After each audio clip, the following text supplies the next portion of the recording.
Mesdames, Mesdemoiselles et Messieurs, bonsoir et bienvenue à ce nouveau numéro d'Offrir le vrai du faux. Aujourd'hui, nous débarquons ici à Memling. Nous sommes venus prendre part à une conférence organisée par le FAM parce que c'est le mois de mars, le mois de femmes, le mois dédié à la femme.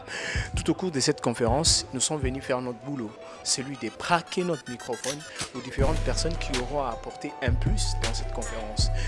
On aura également à interviewer la responsable de la fondation qui a organisé cette activité de haute facture. Comme d'habitude, je vous invite, venez avec moi, on va devoir les interviewer, mais aussi apprendre à connaître qu'est-ce qui s'est passé réellement dans cette salle. Venez.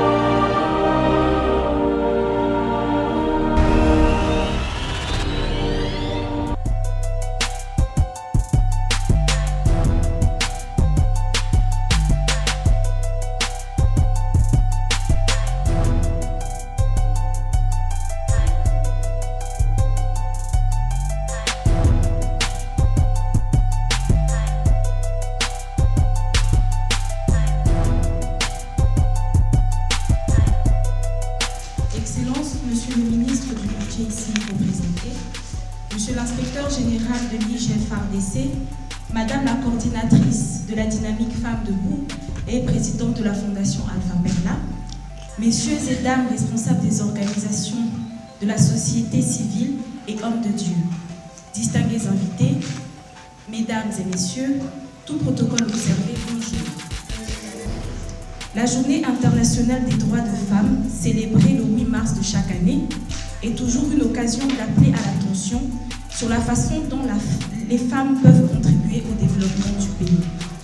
En effet, les stéréotypes sexistes qui existent à l'égard de la femme en République démocratique du Congo relèguent celle-ci au second plan pour soutenir la domination masculine.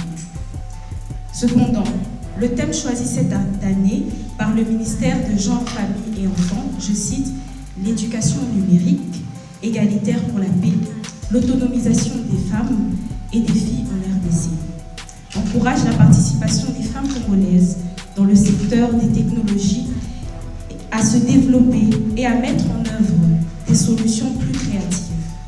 À cet effet, la Fondation Alpha Perla, à travers sa section dynamique des femmes debout, s'est impliquée dans la lutte pour la promotion de la femme congolaise.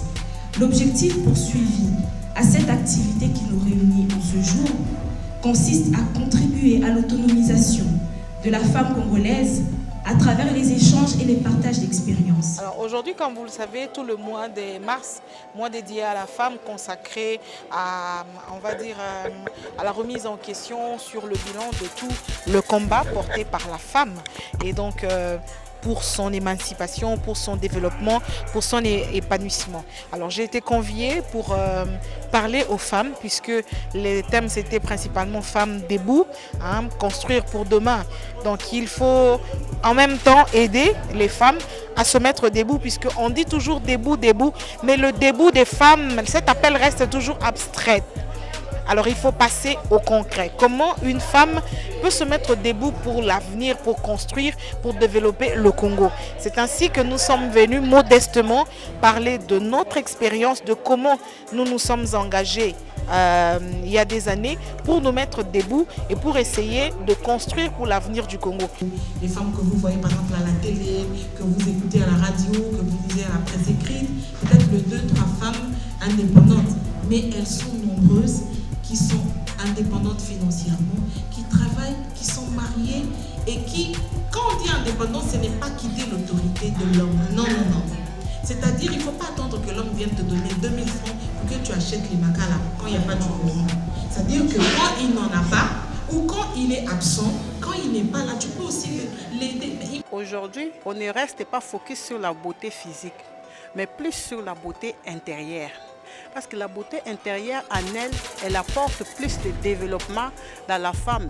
Elle amène la femme à atteindre ses objectifs, à quitter dans sa zone de confort, à ne pas rester là-bas en train de subir comme c'est dans la coutumée, mais plutôt de se prendre en charge, d'oser, de se faire entendre, d'oser aussi sa voix,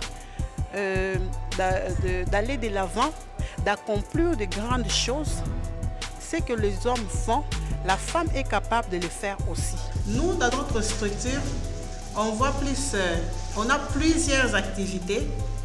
On va vraiment approcher la femme par des conférences, par des activités. En tout cas, il y a plusieurs activités. Bientôt, là, peut-être au mois de juillet, on va déjà organiser une autre activité et vous allez découvrir vraiment comment découvrir cette beauté intérieure. Je ne peux pas tout dire maintenant, mais souffrez un peu, attendez et vous serez surpris par ce qu'on va faire et ça va vraiment vous aider à vous découvrir encore plus, à découvrir cette beauté intérieure. C'est une conférence qui est bien dans le sens où ça sensibilise, ça conscientise, ça interpelle, en même sens c'est formatrice pour que les femmes puissent participer activement à la vie de la société, surtout au développement et à l'épanouissement de la société. La conférence a été d'abord très bien organisée. On a vraiment bénéficié de beaucoup de choses. Ce que j'ai pu retenir dans cette conférence, c'est que la femme doit sortir la beauté intérieure. C'est ça. C'est vraiment ce qui est important pour moi. Vous comprenez que Maman Lydia qui est à côté, de temps en temps, elle aussi, vous nous avez beaucoup inspiré. Moi, je suis dans le domaine des médias, vous êtes dans le domaine de la musique. Vous êtes une femme qui inspire aussi beaucoup. J'en connais plusieurs qui veulent faire comme vous. C'est quoi le secret? Le secret, c'est tout ce que vous avez dit. Accepter de commencer petit, de ne pas se sous-estimer, de croire en soi. Et en tout cas, mes impressions, premièrement, c'était généralement les conférences, les femmes ont tendance à extrapoler, à venir avec beaucoup d'intelligence, à nous encombrer. Mais nous étions dans une conférence très pratique, des gens qui ont simplifié leurs connaissances et ça nous a bénis. Moi, j'ai beaucoup aimé. Devenir ce qu'on est devenu, c'est avec ce conseil, c'est avec ce genre de mental, croire que, j'ai peu, mais le peu que j'ai, je présente, je travaille, je fructifie, j'y arriverai. Excusez-moi, je viens de manger. Ouais, justement. Mais aujourd'hui, il y a un problème, c'est que la jeunesse veut vite réussir, vite devenir star, vite avoir des millions de vues sur Internet, alors que dans le fond, même les textes en soi n'ont pas de bons contenus, pas de bons messages. Que faire pour faire un album, par exemple? Après, je pense qu'à la longue, on risque d'avoir des images vides. Pour avoir des femmes dans les médias comme vous, mais qui représentent plus que ce que vous faites, vous avez un bagage. C'est votre expérience, c'est ce que vous avez vécu, qui fait que vous soyez ce que vous êtes aujourd'hui. Le seul conseil que je peux donner, vivez le moment. Ne courez pas marcher. Il y a des bonus que tu remarques en marchant que tu ramasses. Mais quand tu cours, tu ne remarques pas que tu laisses des bonus. Accepte de marcher, accepte tout ce qui vient sur ton chemin. Vis le moment, vis les difficultés, tombe, relève-toi. Et après un temps, tu verras que tu seras quelqu'un ou un personnage plus profond que l'image seulement. Ce qui importe, c'est tout ce bagage. Quand je vous regarde, je vois un bagage, je vois l'expérience. J'ai envie de me taire et de vous écouter parce que justement, vous avez ce parcours-là. Alors ne vous interdisez pas d'avoir ce parcours.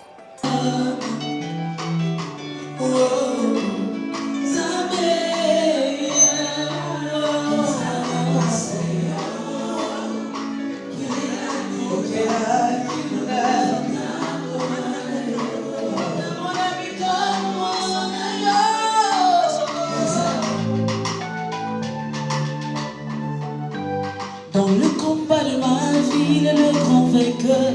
Je connais le secret et je le place dans mon cœur. Je le laisse me défendre et rien ne peut m'atteindre. Je me cache sous sa puissance, lui donnant ma liberté. Oh maman, car quand mes ennemis viennent contre moi, c'est contre lui qui se battent. Je ne m'inquiète de rien, je sais qu'il est le même. Alors je reste derrière lui, je contemple sa victoire. Lui témoignant ma gratitude avec ma guitare, avec ma guitare.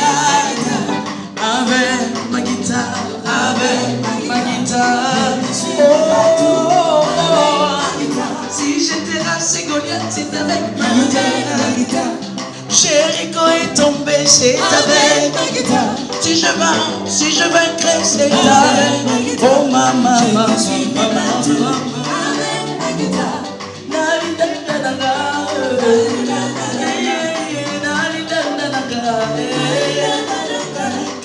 Linda,